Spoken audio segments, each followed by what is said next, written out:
Bonsoir à tous et bienvenue sur le plateau de KTO pour la dernière des éditions spéciales de ce synode sur la vocation, la mission de la famille dans l'Église et dans le monde contemporain. Édition spéciale de ce synode. À chaque fois, nous avons voulu vous proposer de rencontrer deux des participants au synode. Et pour cette dernière édition, nous avons le grand plaisir et le grand honneur d'accueillir nos deux invités, le 86e successeur de Saint Dominique, le frère Bruno Cadoré. Bonjour, bonsoir. Merci infiniment de nous faire l'honneur de venir sur ce plateau. Merci de votre invitation. Vous êtes très rare à la télévision, alors je précise pour les téléspectateurs qui vous connaîtraient peu que vous êtes médecin, vous êtes professeur d'éthique médicale, vous avez dirigé le centre d'éthique médicale de l'Université catholique de Lille, et puis vous êtes entré chez les Dominicains à 25 ans, il faut le dire aussi, vous avez exercé de nombreuses charges dans l'ordre, parmi lesquelles provincial de la province de France, mais vous êtes aujourd'hui donc le maître de l'ordre des prêcheurs. Merci encore d'avoir accepté notre invitation. Et puis avec nous également un cardinal de la Sainte Église romaine, un grand cousin du Québec, le cardinal Gérald Lacroix. Bonjour Éminence. Bonjour, et vous pourriez ajouter 24e successeur de Saint François de Laval, premier évêque de Québec. Mais je suis honteuse de ne pas l'avoir fait, 24e successeur de Saint François de Laval, un Français que les paroissiens de Saint-Germain-des-Prés, notamment à Paris, connaissent bien. Oui. Éminence, vous êtes archevêque de Québec depuis 2011 et vous avez été créé cardinal par le pape François en 2014. Et c'était votre deuxième synode après celui de la nouvelle évangélisation où les téléspectateurs de KTO avaient eu la joie de vous découvrir. Et j'en profite pour saluer à la fin de cette introduction tous ceux qui regardent également cette émission depuis le Québec, soit directement, soit surtout à travers nos confrères et amis de la télévision Ciel et Lumière. Alors, nous allons essayer de relire ensemble ces 3 semaines de synode et puis bien sûr les propositions que vous, avec les 270 pères synodaux, avez remises au pape hier. On va essayer de comprendre un peu quelle est la teneur du message qui ressort de ce synode. Mais d'abord, on a quand même envie de vous demander comment personnellement vous avez vécu cette expérience longue de 3 semaines ensemble. Frère Bruno. C'est une expérience très, très intéressante, évidemment avec un peu la comparaison des réunions de chapitre qui jalonnent l'existence d'un religieux. Expérience intéressante de l'Église universelle, de la rencontre des différentes églises locales, la rencontre des cultures, la rencontre œcuménique aussi. Donc un moment de réalité de la communion et de recherche d'approfondissement de cette communion, ça c'est très beau, très beau. Éminence, ces 3 semaines. Toucher à la réalité de l'Église sur tous ses visages. Hein? Bon, il y a les gens de tous les continents, de toutes les régions du monde, avec les joies, les souffrances, les persécutions de ceux qui nous arrivent du Moyen-Orient, de certains pays d'Afrique, et les difficultés qu'on entend, les joies. Cette catholicité est bonne à goûter.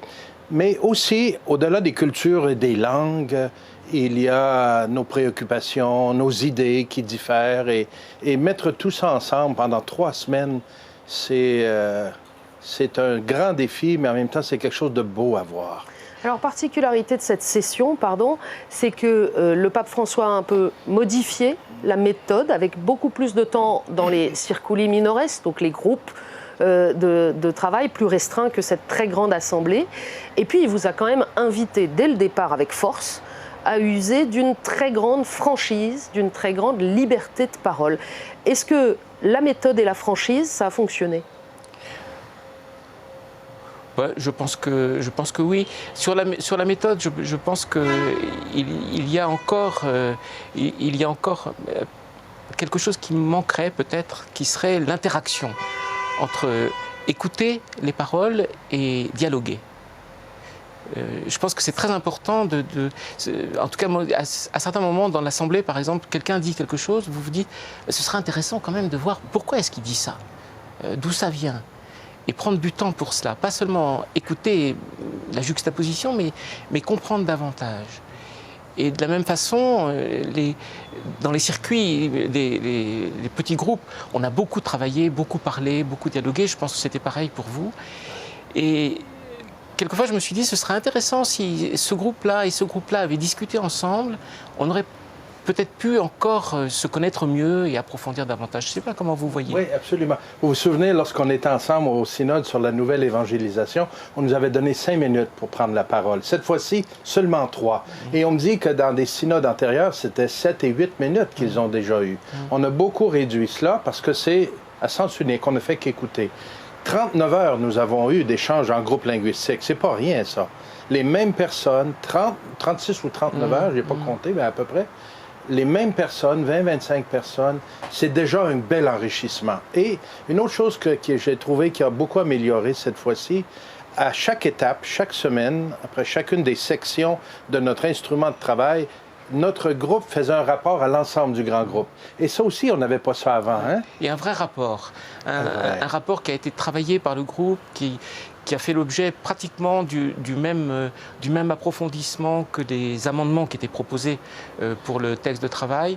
En tout cas, dans mon groupe, c'est vraiment, quand on a réalisé qu'il fallait faire ces rapports, on a pris du temps pour cela, pour dire finalement quelle sera l'idée globale. Et ça, c'est important. Ça a servi de lieu de dialogue aussi, ces rapports-là. Parce que lorsqu'on a découvert à quoi servait vraiment, c'était pas juste pour faire un rapport, mais pour mettre au courant des avancements de nos partages, les questions qui demeurent, et on devait voter ce rapport. Alors, on le travaillait, et c'était pas le rapport d'une personne, mais d'un groupe. Alors, ça, c'est un enrichissement, je trouve. Hein? Mais comme vous dites, frère Bruno, il manque encore de l'interaction. Mais écoutez, à 270 pairs synodaux, plus les couples, les experts et les autres personnes qui sont là, qui va l'avoir, cette bonne idée? Je ne sais pas, c'est pas évident. Hein? Alors pour les couples et les invités, disons, je pense aussi que ça aurait été, en tout cas pour moi, ça m'aurait aidé de les écouter d'abord. C'est un rêve, mais imaginez que tout le monde, tous les synodos sont là et d'abord écoutent ce que disent des familles, des gens avec enfants, sans enfants, les difficultés, les chances, les espérances, avant de prendre la parole. Et parce que quand même très souvent, les prises de parole sont déterminées par ce qu'on écoute, l'expérience qu'on écoute. C'est ce qui se passe dans la prédication, c'est ce qui se passe toujours. On s'est rendu compte de ça, nous aussi. Savez-vous quoi? On a corrigé ça. Après quelques jours de travail dans notre petit groupe francophone, on avait des gens du Moyen-Orient, de l'Afrique, de l'Europe, du Canada. On a décidé, après quelques jours, de déposer nos crayons, nos papiers et de parler de notre expérience de famille. Tout le monde. Alors, c'est les couples, c'est les experts, c'est les évêques, les cardinaux, enfin. Et on a pu parler de ce qu'on avait découvert dans notre propre histoire familiale et raconter quelque chose. Ça a changé l'atmosphère du tout au tout, hein? Parce que là, on ne parlait pas d'idées. Et même par la suite, lorsqu'on parlait de différents sujets, ah, mais là, je sais d'où tu viens, toi, un peu plus. Ça, c'est... Le témoignage change tout, hein? Alors, l'expérience de famille, ça me fait penser à... Pour compléter l'expérience personnelle, j'appartiens à un ordre international et du coup, pendant 3 semaines, en tout cas quand on écoutait les témoignages, à chaque fois, j'avais la chance de pouvoir penser à des frères ou des sœurs venant de ce pays. Tiens, ils parlent de là et la famille prenait une sorte de consistance, la famille dominicaine. Et en même temps, ça me permettait de me rendre compte à quel point, dans une famille, alors dans celle-ci, mais dans toutes nos familles maintenant, dans une famille, les expériences de vie sont différentes. Et donc, l'unité va venir de l'écoute et de la conjugaison de ces différences. Alors, j'allais vous interroger justement sur l'unité, parce que cette franchise et ces temps d'échange, ils nous ont aussi permis de voir, y compris à l'extérieur, que chacun parle de là où il est, peut être porteur de sa vision des choses, de ses idées. Quelques-uns étaient peut-être arrivés aussi avec un agenda, ou en tout cas le projet de faire avancer particulièrement tel ou tel point. Et on se dit, est-ce qu'au fond, cette grande liberté de parole qui a mis au jour un certain nombre de divergences réelles, est-ce que ça sert l'unité? Bien, si c'est une liberté de parole qui se reçoit, C'est-à-dire si vous êtes convaincu que vous êtes libre de parler parce que lui parle. Et donc, qu'à un moment donné, vous allez parler, puis que finalement, vous allez finir par vous taire, parce qu'il y a quelqu'un de plus important qui parle. Et ce quelqu'un-là, il veut l'unité. Alors, les agendas tombent. On n'est plus mobilisé par une motion qu'il faudrait faire passer. On est mobilisé par le fait que si cette motion doit passer, c'est parce qu'elle va servir l'unité. Et du coup, oui, la diversité et l'écoute de chacun me semble important. Tout ça me semble important à cause de ça. Parce qu'à écouter la diversité, on finit par se rendre compte qu'il y a quelqu'un qui veut l'unité. Et si cette invitation, je l'ai trouvée merveilleuse, moi, vraiment, à parler avec vérité, avec franchise, ouverture, simplicité. Et je pense qu'on a réussi à faire cela, parler. Mais n'oublions pas qu'il n'y a pas que ceux qui parlent, il y a les autres qui doivent écouter. Et lorsqu'on écoute, ce n'est pas pour répondre à l'autre, c'est pour accueillir ce que l'autre dit et découvrir. On découvre beaucoup de choses dans une écoute libre et active. Pas seulement pour... Moi, je veux te répondre, je veux boucher avec mes idées et entrer en argumentation. Non.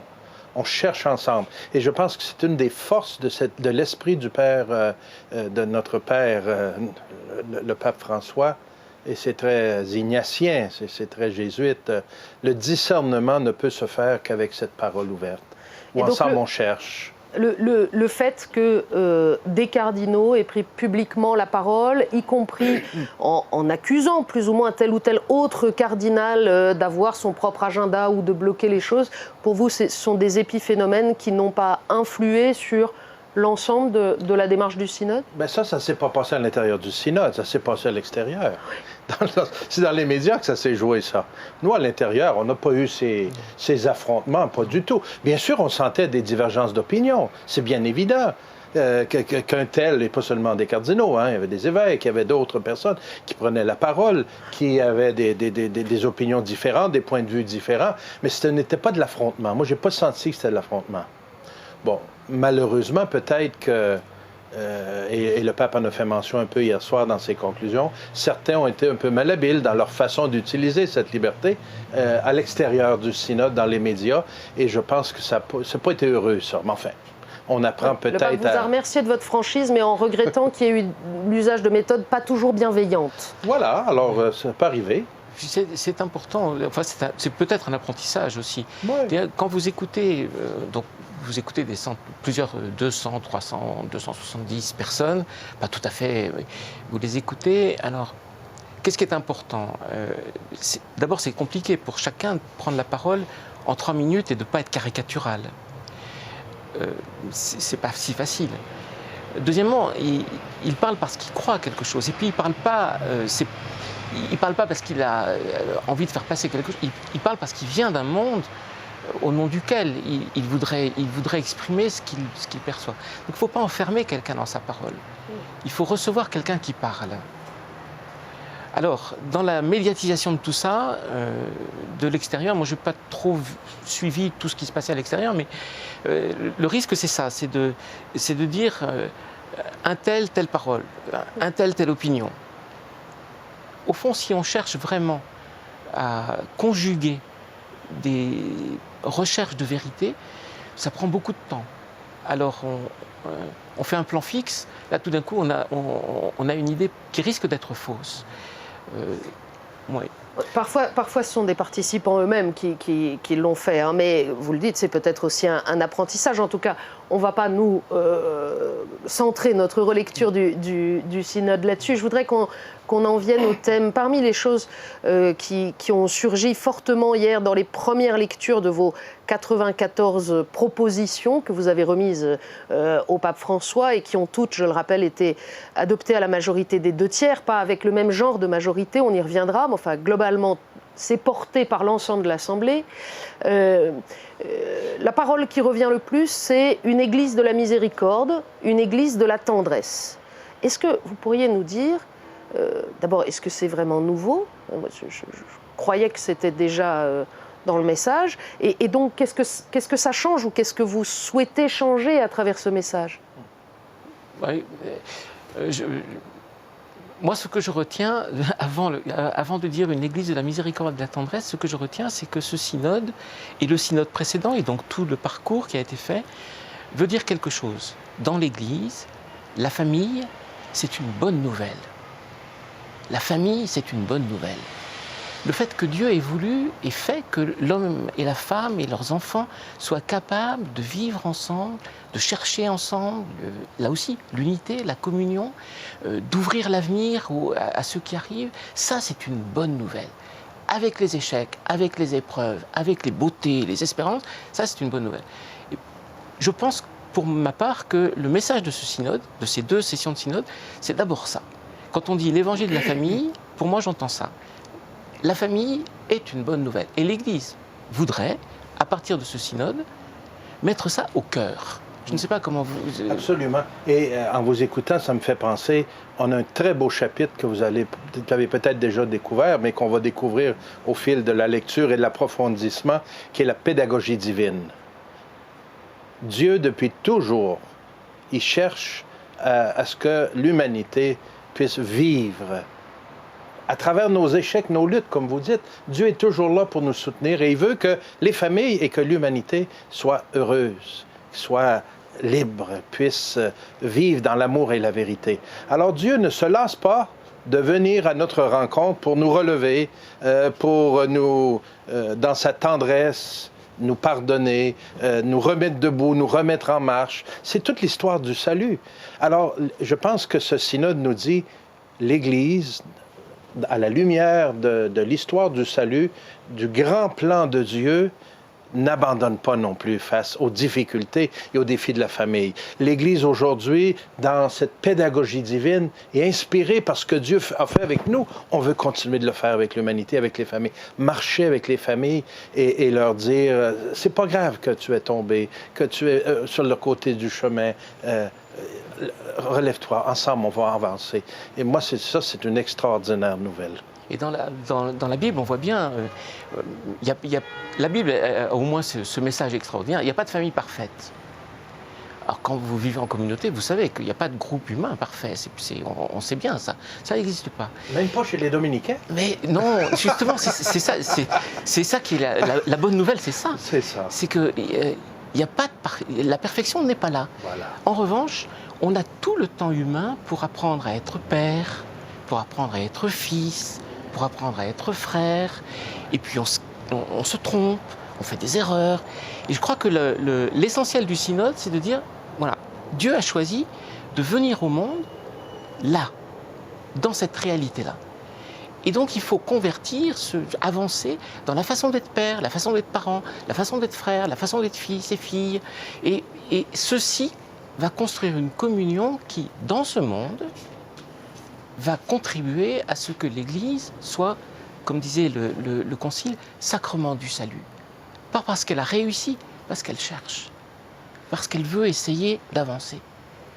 Alors du coup, on voit mieux pourquoi la miséricorde, c'était la question que vous posiez. Thomas d'Aquin dit l'incarnation, c'est l'avènement de la miséricorde. La miséricorde, ce n'est pas une réponse à quelque chose qui ne va pas. C'est la vie de la présence de Dieu dans l'histoire du monde. Donc ce n'est pas à la fin ou simplement pour ceux qui sont à côté. Non, non, c'est le début de la vie. On lit dans la Bible que la miséricorde a quelque chose à voir avec les entrailles de Dieu. Au fond, c'est le début de la vie parce que c'est l'engendrement par Dieu de l'homme à sa pleine potentialité de vie. Pour moi, c'est ça la miséricorde. Absolument. Et je pense que aussi ce synode veut laisser comme message, et le pape l'a rappelé hier soir dans ses paroles pour clore le synode, que toutes les familles ont leur place dans le cœur de Dieu et dans la communauté qu'est l'Église. L'amour de Dieu est pour tout le monde. Et Dieu ne fait pas exception, n'exclut personne. Tout le monde peut grandir et marcher ensemble. Et ça, pour moi, c'est une très bonne nouvelle à partager à l'humanité. Parce que je crois, je ne sais pas ailleurs, mais chez nous, peut-être plusieurs familles ont pensé que Dieu les avait mis de côté, ou en tout cas que nous, les hommes, Et l'Église les avait comme tassés. Non, vous n'êtes pas à la hauteur. Vous avez choisi des chemins qui ne sont pas ceux que, selon la doctrine et selon, alors, soit qu'ils se sentent exclus ou que nous les avons exclus. Et nous avons une mission de miséricorde, de leur révéler cet amour de Dieu qui ne vacille jamais. Et ça, c'est une très grande tâche. Nous repartons, en tout cas pour ma part, avec un travail encore plus important à faire. D'autant que l'analyse de la première partie du texte, vous verrez, qui est un peu c'est intitulé, je crois, l'Église à l'écoute des familles. Alors, on y voit les beautés, mais on y voit aussi les difficultés. Et là aussi, comme je le disais tout à l'heure, en écoutant et en travaillant ces textes, je me disais, mais tout ce qui est décrit là, décrit l'une ou l'autre famille qui fait partie de l'Église. La plupart des familles de l'Église catholique sont des familles exposées à la grande pauvreté, à la grande précarité, à l'exclusion du courant dominant du monde. Ça, c'est l'Église. C'est l'Église. Et du coup, si on part avec cette bonne nouvelle de la famille, du coup, l'Église universelle va aussi se convertir en disant, mais finalement, nous ne parlons pas seulement des autres qui sont des pauvres, des autres qui sont précaires, des autres qui sont exclus, des autres qui sont réfugiés, des autres qui sont persécutés. Non, ce qui leur arrive, nous arrive. Et ça, c'est pour moi le point intéressant de départ que représente ce synode, c'est ça. Tout d'un coup, se dire, bon, regardons notre Église. Ce qui arrive aux familles dans le monde, arrive à l'Église. Absolument. Parce que l'Église est dans le monde. Voilà. Et elle marche avec le monde et elle est là. Hein? Elle a quelque chose à dire. Oui, elle a quelque chose à vivre. Et un synode nous permet, en entendant nos frères et sœurs qui viennent de toutes sortes de situations, nous partager ce qu'ils vivent aussi. Mais nous aussi, dans nos réalités, chez nous, ces 2 dernières années ont été de consultation, d'écoute, non seulement des gens qui sont des gens qu'on voit souvent dans nos milieux d'église, mais aussi beaucoup de gens qui ont pris des distances, ont souhaité et ont envoyé des mémoires et des suggestions et des questions. Et tout ça, nous l'avons apporté. Moi, j'ai apporté tout ça ici à Rome. Ça m'habite. Cette écoute de la réalité est fondamentale parce que c'est là qu'arrive la bonne nouvelle de l'Évangile. Je ne sais pas comment vous voyez le travail à faire. Moi, je vois ça pour toutes nos communautés, finalement. On est toujours tenté de dire, bon, d'un côté les uns, de l'autre côté les autres. Ceux qui croient comme ça, ceux qui croient comme ça. Les brebis et les chèvres. Ceux qui sont bien, ceux qui sont moins bien, etc. Finalement, l'essentiel de la conversion à la communion, à laquelle je crois ce synode invite, c'est balayer devant notre porte. C'est tellement facile de se dire, bon, ceux-là, ils croient bien, ceux-là, ils font bien miséricorde, ceux-là, pas. Ceux-là, ils sont du bon côté, ceux-là, du mauvais côté. Ceux-là, ils sont du côté de la rigueur, ceux-là, pas de la rigueur. Le message du synode, c'est de dire, bon, oui, il y a toutes ces catégories, mais plus important, si on pense que la miséricorde est l'essentiel, la vie initiale de la miséricorde demande le travail de l'engendrement à la communion. Ça, c'est notre travail. Absolument. En revenant ce matin de la basilique Saint-Pierre après la messe, en retournant à la résidence où je loge pendant le synode, c'est 10-15 minutes de marche, plusieurs télévisions m'ont arrêté de différents pays pour une entrevue. Quand on est habillé en cardinal dans la rue, on se fait attraper souvent. Mais on me disait, et finalement, et alors, c'est oui, c'est non pour telle question, on a droit, on n'a pas droit, est-ce que vous avez accepté? Dit non. Mais j'ai dit, ça aurait été facile et à la fois dangereux de répondre à ces questions, de la façon dont vous les posez. Nous sommes allés beaucoup plus loin que des réponses en noir et blanc. Nous sommes allés et nous avons touché le lieu dans notre Église où nous avons besoin d'une conversion pastorale, un autre regard sur la réalité. Un regard, comme le disait le Saint-Père hier soir, un regard avec le regard de Dieu. Comment il les voit, les familles, lui? Pour les classer, pour dire c'est bien, c'est pas bien, comme dit le frère Bruno? Non. Il les regarde avec amour, avec tendresse, avec un désir de les rassembler. Alors, la conversion pastorale est notre façon de voir et de faire route avec les familles. Alors, on va revenir à vos réponses à un certain nombre de questions, ou vos propositions en tout cas, et puis sans doute à la conversion pastorale. Mais d'abord, une précision, pardonnez la bêtise de ma question, mais vous disiez il n'y a pas de famille parfaite. Ça, je pense que tout le monde en est à peu près convaincu, tout le monde ayant une famille. En revanche, est-ce que ça veut dire qu'aujourd'hui l'Église dit il n'y a pas un modèle de famille ? Non, ça veut pas dire ça, parce qu'un modèle, comment dire, la famille parfaite, c'est la famille qui accepte que Dieu fait confiance à sa propre humanité.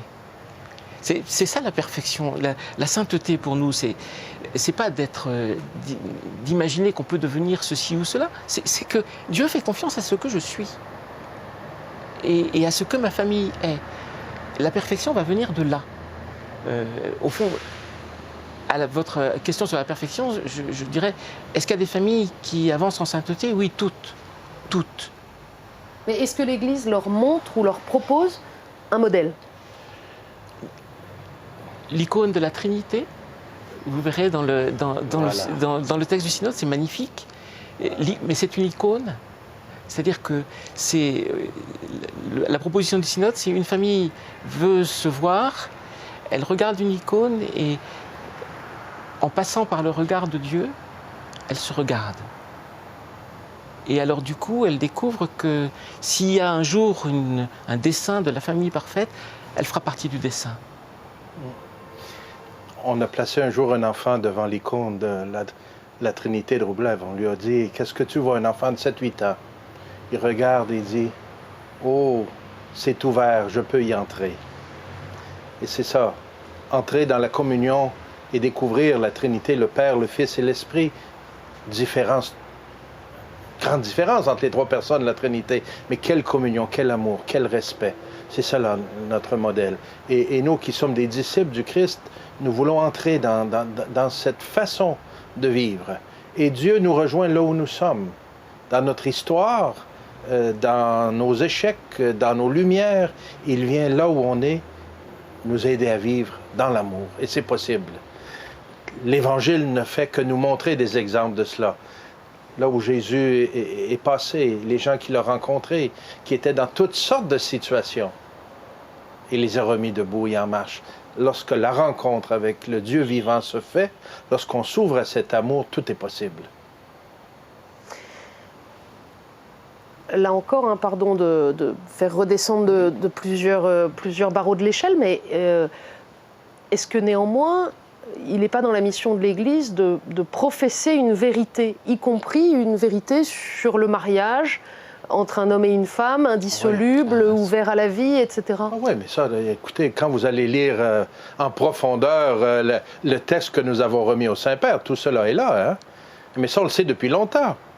La parole de Dieu n'a pas changé et nous réaffirmons et le dépôt de la foi, c'est pas là la difficulté. Alors j'allais dire ça, j'allais vous dire, au fond, il y a plusieurs niveaux pour parler de la famille.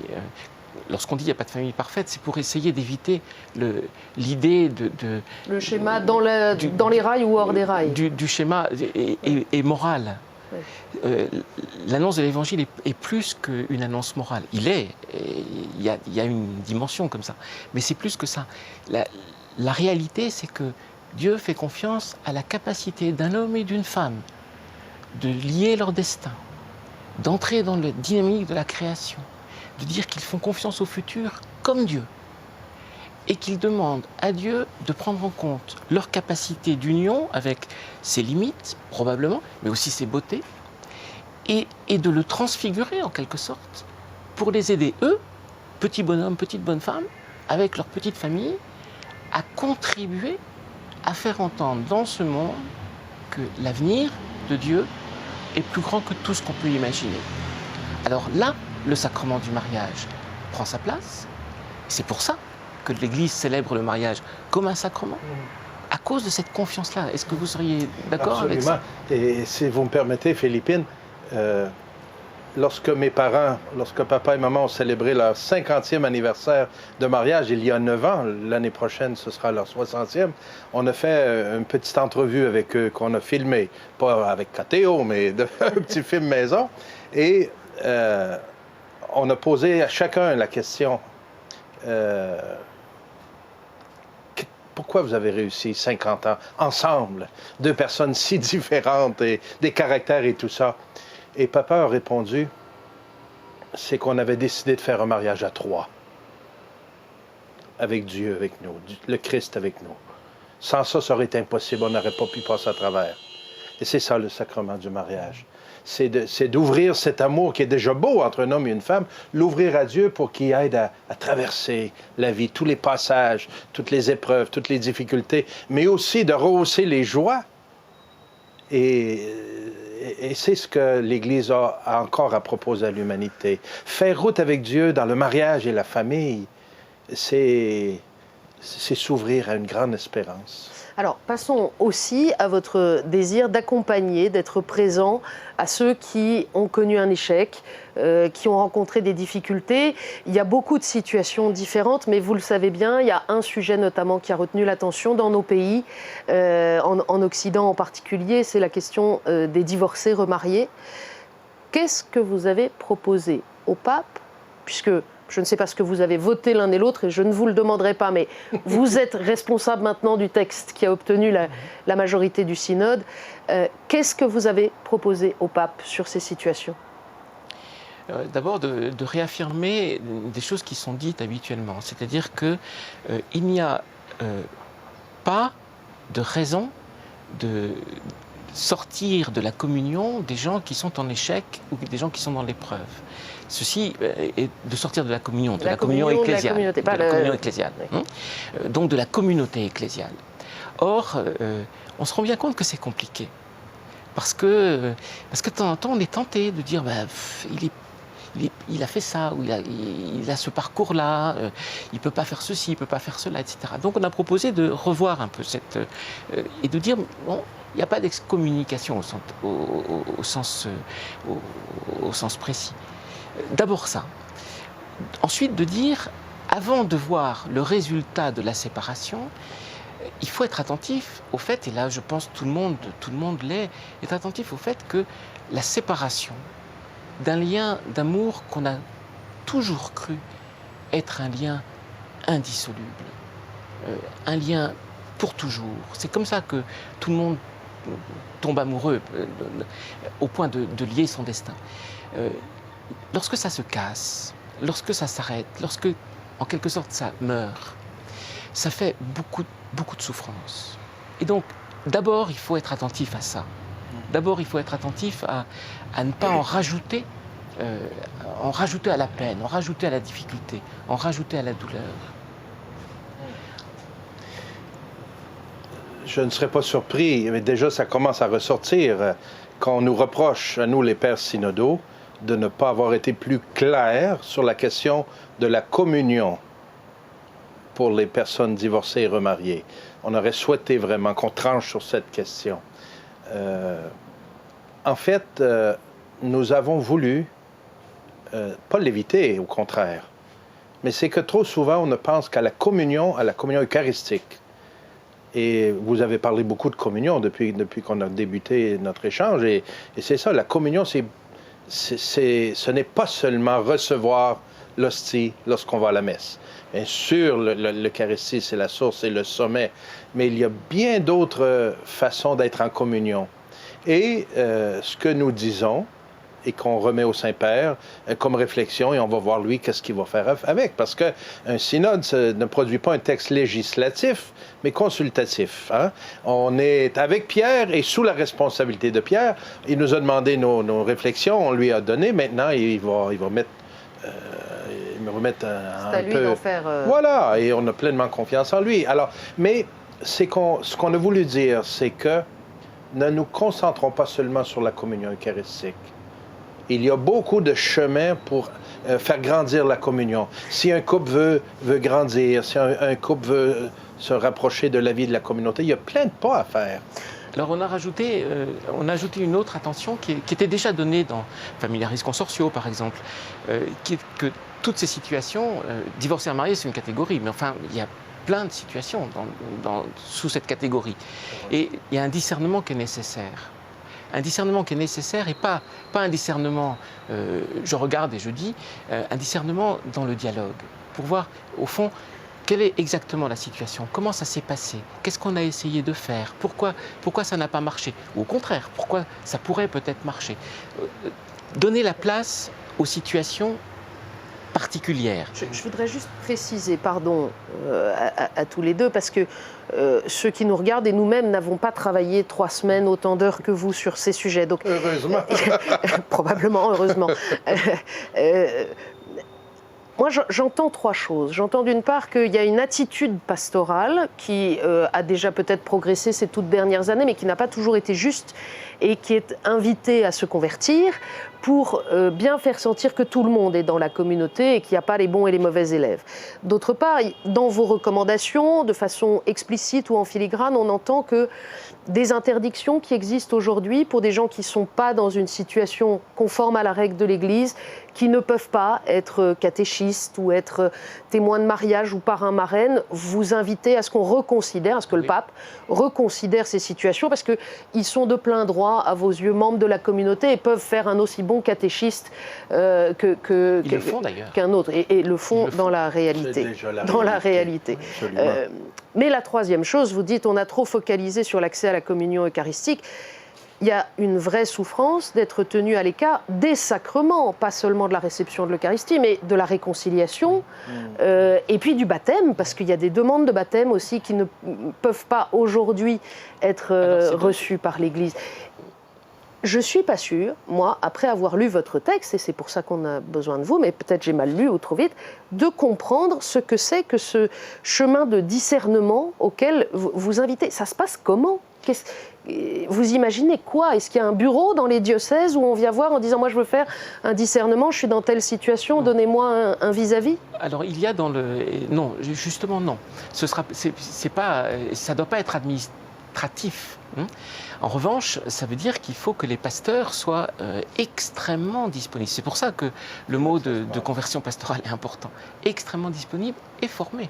Pourquoi ?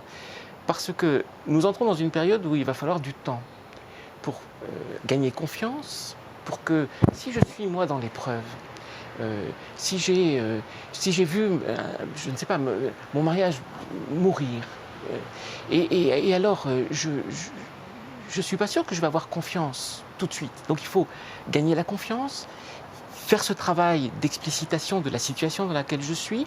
Je ne sais pas, par exemple, j'étais athée, je me suis marié avec quelqu'un qui était marié et divorcé, mais elle était catholique, elle m'a converti. Et ça arrive, hein? Comment on va faire? Qu'est-ce qui va se passer? Bon, ça c'est de l'ordre du dialogue pastoral, sous la lumière de la parole de Dieu, la lumière de l'enseignement de l'Église et la responsabilité de l'évêque. Plutôt qu'un bureau d'administration, parce qu'alors à ce moment-là, on va dans les formulaires et les catégories, à nouveau, ce discernement. Moi, je souhaite, mais de ma place, je souhaite que le pape puisse dire d'ici 2 ans, je voudrais faire un follow-up de ça. Je voudrais écouter les pasteurs. Pas trop d'anglicisme, parce que j'ai peur que le cardinal le vive mal comme qui québécois. utilise de l'anglais. Je voudrais faire une évaluation. J'aimerais réunir des pasteurs qui diraient, depuis 2 ans, voilà comment ça s'est passé, voilà le type de discernement qu'on a eu à faire, voilà pourquoi on a fait plutôt ceci, plutôt cela, et voilà comment nous pensons que nous pourrions avancer. Ouvrir cette période-là, vous voyez, une période qui serait de discernement dans le dialogue pastoral, de conversion de la manière de faire de la pastorale, et puis évaluation. Écoutez, pour les évêques, les prêtres, les agents de pastoral qui sont à l'écoute et qui vont vouloir donner suite à ce synode, l'heure est venue de retrousser nos manches et de vraiment nous former davantage. D'ailleurs, il y a quelques numéros qui parlent de cela. Pour les prêtres, les agents de pastoral et les séminaristes, il faut être mieux préparé et avoir de meilleures attitudes et de meilleurs outils pour être capable de faire route et de marcher avec les familles et pour que s'exerce ce vrai discernement. Cet appel constant à la conversion et qu'on puisse soutenir et aider à faire des pas. Et je ne suis pas sûr qu'on est tout à fait bien équipé dans le moment. Lorsqu'on parle de pastoral familial, c'est comme si on ouvrait un tiroir dans notre vie pastorale diocésaine. Ah, on a quelqu'un qui s'en occupe, voilà. Et de temps en temps, on propose quelques belles rencontres. Enfin, je caricature un peu, hein. Et aussi, dans ce travail, il y a tout le travail qui était très présent tout au long du synode, autant dans la grande salle que dans les petits groupes. Et d'ailleurs, il y a une page complète, c'est la préparation au mariage. Il ne s'agit pas juste de ramasser les gens lorsqu'ils ont eu des difficultés, mais il faut faire un travail, et pas seulement pour préparer la célébration liturgique à l'Église, un travail de longue haleine, un travail pour former les cœurs, les consciences, former à ce qu'est le mariage chrétien. Alors voyez-vous, il y a en amont et on a un travail énorme à faire. Et si on veut vraiment aider la famille, c'est ce qu'on devra faire. Un mot sur cette formation, parce qu'aujourd'hui, d'abord, vous l'avez bien identifié dans le premier chapitre, et il y a beaucoup de causes à ça, on ne va pas toutes les déployer, mais les jeunes se marient de moins en moins. Et d'autre part, on ne voit pas que dans nos pays occidentaux, mais probablement même dans d'autres aussi, lorsque des jeunes précisément font le pas de venir dire on voudrait se marier, et par surcroît se marier à l'église, qu'on leur dise « Ah bah oui, mais alors attendez, parce que la préparation s'est un peu changée, ça va être vraiment beaucoup plus long maintenant, il faut vraiment bien réfléchir ». Vous voyez bien dans quelle situation pastorale on se trouve aujourd'hui. Alors moi, je dirais la préparation, elle doit être longue, mais pas à partir du moment où on demande. La préparation au mariage, c'est la vie chrétienne. Moi, je ne suis pas du tout sûr. Il y a eu des discussions à ce propos. Regardez le temps qu'il faut pour former un prêtre. Ah, et oui. alors, mais attention, parce que c'est le pape lui-même qui a dit ça, dans l'avion de retour des États-Unis notamment, en Oui. disant je pense que nous, il faut 8 ans et vous, il faut 4 rendez-vous. C'est pas... Alors, pour ce qui est des rendez-vous, c'est vrai. Mais pour ceux qui se préparent au mariage, c'est quand ils vont venir avec tout l'arrière-fond de leur vie chrétienne, intégrés dans la communauté ecclésiale, intégrés dans la communion ecclésiale. Et à ce moment-là, c'est eux qui vont en apprendre aux pasteurs. Et pour moi, c'est un point très important. La meilleure préparation à la vie chrétienne, c'est d'être responsable de transmettre la foi. Alors c'est peut-être parce que je parle de l'intérieur d'un ordre de prêcheur, mais au fond, la meilleure façon de se convertir, c'est de prêcher. Il ne faut pas d'abord se préparer pour prêcher. Il faut prêcher pour se convertir. Et très souvent dans l'Église, on dit « Oh là là, il faut beaucoup se préparer pour pouvoir faire bien des choses ». Non, non, il faut se plonger dans la transmission de la parole de Dieu. Elle va nous convertir, il sait faire ça. Le frère Bruno a des paroles lumineuses. Le soleil est sorti derrière la coupole de Saint-Pierre. Mais vous savez, le noviciat pour le mariage, c'est sa propre vie de famille. C'est 15, 20, 18, 25 ans dans nos familles, tout ce qu'on a de vécu. Si c'est une famille chrétienne, comme on le souhaite, c'est une excellente préparation à avoir ses parents, ses grands-parents, ses oncles et tantes, d'autres couples, d'autres dans la communauté chrétienne. Quel meilleur noviciat! Et bien sûr, il y a une préparation plus immédiate et tout ça. Mais la difficulté, en tout cas chez nous, c'est que beaucoup de jeunes qui demandent le mariage n'ont pas eu une famille qui les a préparés.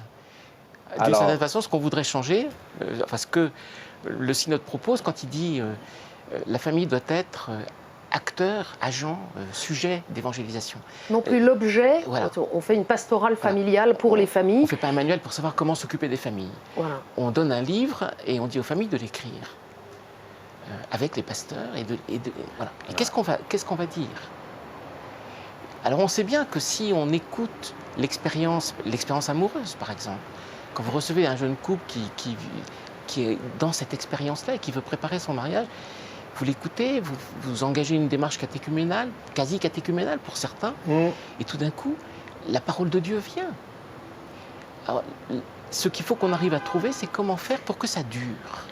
Ça veut dire, pardon, je reviens sur ce que vous disiez, Éminence, qu'au fond, précisément, alors que de plus en plus nombreux sont ceux dont l'expérience personnelle de famille a connu des échecs, des difficultés nombreuses, c'est l'ensemble des familles, de la communauté qui peut faire cette éducation dont vous parlez? Ça, c'est sûrement très important. Ah, oui. C'est sûrement très Mais important. alors, il faut convertir nos communautés, il faut les vivre comme des communautés de famille. Mais c'est ça l'Église. C'est ça. C'est-à-dire, si l'Église n'est pas une communauté de famille, elle serait quoi alors?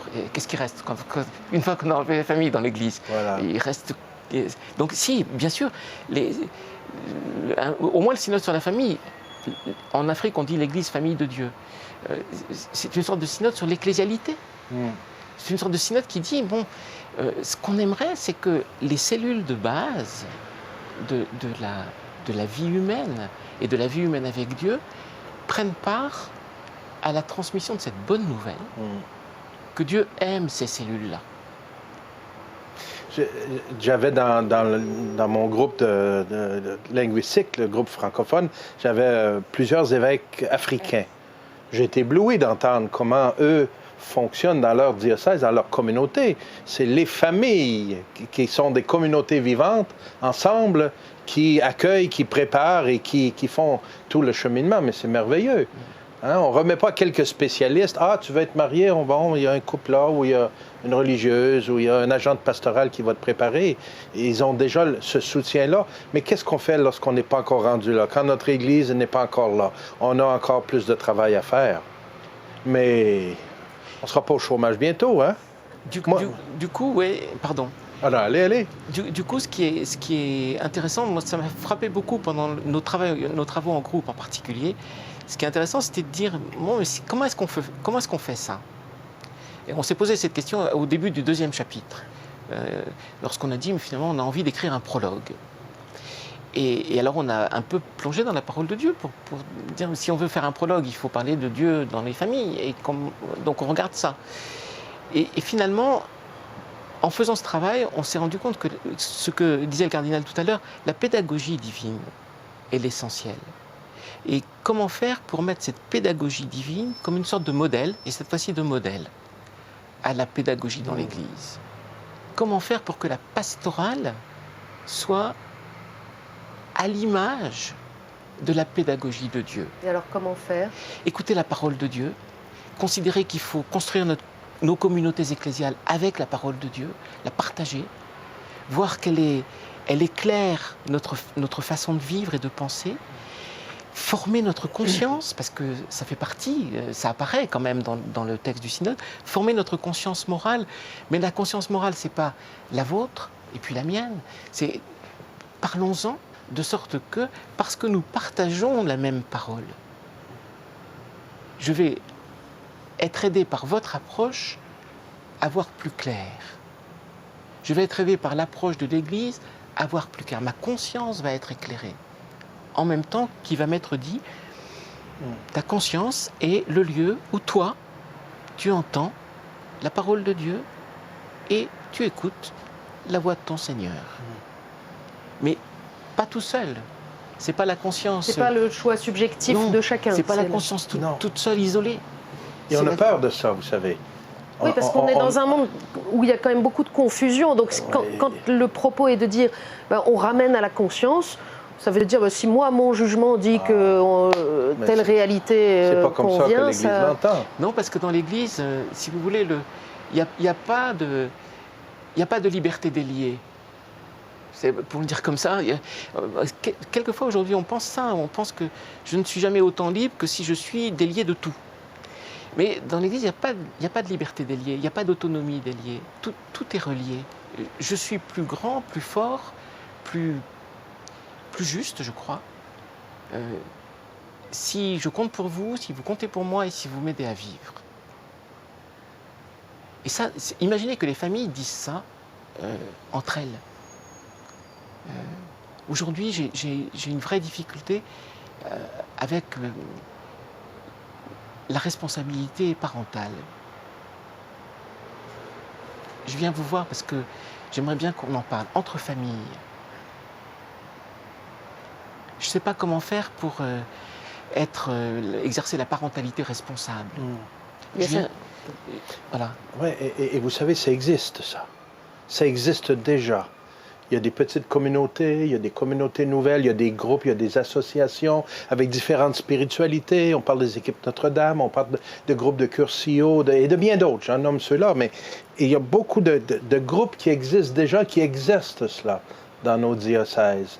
Ils devraient prendre plus de place. Mais il y a un autre élément que j'aimerais ajouter, qu'on retrouve à certains endroits dans le document qu'on a remis au Saint-Père, qui répond à cette question. Comment allons-nous y arriver à cela? C'est, nous voulons reconnaître dans tous les couples, dans toutes les familles, le beau et le bon qu'il y a déjà. Et partir de ça, on part de la réalité et on avance. On ne part pas d'un livre ou des principes et des idées. On part de la réalité. Bien sûr, on a dans le cœur la parole de Dieu, l'enseignement de l'Église, mais jamais cela est pour écraser et pour qu'ils évaluent et se jugent. Mais on part de cela et à grandir et à faire route avec une communauté, on s'ouvre à beaucoup plus grand. Cette année, j'ai béni un mariage d'un couple que j'ai accompagné pendant 12 ans, avant que ça arrive au mariage. J'avais baptisé déjà les 6 enfants au fil des ans, baptisé la maman d'abord, les enfants, et ils ont grandi, pas seuls, et pas seulement avec moi, dans une communauté chrétienne, dans une organisation, les Brebis de Jésus, un mouvement. Et doucement, ils se sont ouverts à cette bonne nouvelle. C'est ça le chemin. Merci beaucoup pour votre enthousiasme et les éclairages que vous nous offrez tous les deux. On arrive déjà au terme de cette rencontre. Vous voyez que ça passe vite. On vient de commencer, Frère Bruno. Un mot pour ceux qui nous regardent avant de nous quitter. Que garder de tout cela? On va attendre évidemment de voir ce que le pape va faire de vos propositions, de votre document. Mais si déjà demain, on veut essayer de se mettre en route ou changer quelque chose ou... Eh bien, commencer le chemin synodal, puisque c'est ça que nous avons fait, c'est-à-dire aller à la famille la plus proche, et puis causer, et puis avec une autre, et puis ensuite aller voir le pasteur du coin, et puis prendre part au maximum à ce que l'Église devient. Elle annonce dans ce monde quelque chose de magnifique. La miséricorde, l'avènement de Jésus, aujourd'hui, dans ce monde, change tout. Et ça, c'est le travail de tout le monde. Moi, je dirais aux familles qui écoutent, aux personnes qui écoutent, n'ayez pas peur de vous approcher de votre communauté chrétienne, avec votre famille, peu importe votre situation. Allez écouter la parole de Dieu avec eux. Allez faire route, marchez ensemble. Et le Saint-Père nous a rappelé, et moi je vais le redire et le redire, tant que j'aurai du souffle, il y a de la place pour toutes les familles dans notre Église. Et on va faire route ensemble et on va grandir ensemble. On a besoin les uns des autres. On s'est peut-être blessé, on s'est peut-être jugé, on s'est peut-être donné des coups dans le passé. Il est temps de regarder en avant et de faire route. Moi, je suis plein d'espérance, même si les défis sont titanesques. L'espérance, Dieu est avec nous et il continue, dans son amour de nous renouveler, il renouvellera son Église. Moi, c'est l'espérance qui m'habite. Oui, l'image qui vient en vous écoutant, c'est le père des deux fils dans l'Évangile. Quand l'un revient et il fait jouer une symphonie. Il fait jouer une symphonie. C'est à ça qu'on est appelé, je crois. Il y a eu beaucoup de polarisation, beaucoup de risques de polarisation. Il faut maintenant faire vraiment le pari de la symphonie. Ceux qui sont avancés, ceux qui sont moins avancés, ceux qui sont au cœur, ceux qui sont un peu à côté. Dieu a besoin de tout le monde. Il a besoin de tout le monde. Et il aime tout le monde. Tous et toutes. Ce sera le mot de la fin. Merci infiniment, frère Bruno Cadoré. Merci beaucoup, cardinal Lacroix, à tous les deux d'être venus passer ce moment pour relire une petite partie de ce que nous avons pu aborder de ces 3 semaines et de vos propositions finales.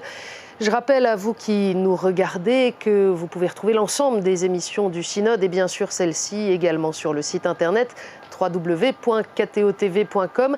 Et puis je ne voudrais pas nous quitter sans remercier, vraiment je ne pourrais pas citer tout le monde sinon ça ressemblerait à la cérémonie des Angels Music Awards, mais je voudrais remercier infiniment toutes les équipes de la technique, de la réalisation, de la production, de l'antenne et de la rédaction qui depuis 3 semaines se sont succédés ici à Rome et à Paris pour vous faire vivre ce synode au jour le jour.